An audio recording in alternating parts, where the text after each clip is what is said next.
لە ڕاستیدا بەختەوەری ئەوەیە کە زۆر لێتەوە نزیکە، ئەوەیە کە تەنها ئینسان لەگەڵ ناخی خۆیدا ئاژوتەوە، لەگەڵ ناخی خۆیدا باشبی، ڕواتەبی خۆت خۆشبەخت دەبی.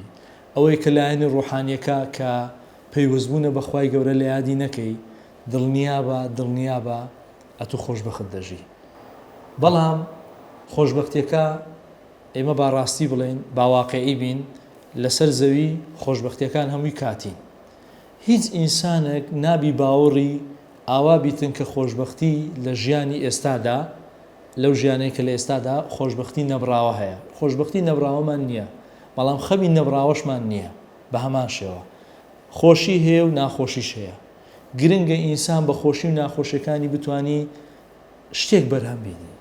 هەروەکو ئەو نانەواخانەی کە بۆ با بڵێن بۆ نەرمکردنی هەویرەکە پێویستی بە ئاوە، بۆ ڕقبوون و جوانبوونی نانەکە پێویستی بە ئاگرە، بە ئاو و ئاگر توانیوێتی نانێک بەرهەمبینی خزمەتی کۆمەڵگەی پێ دەکات.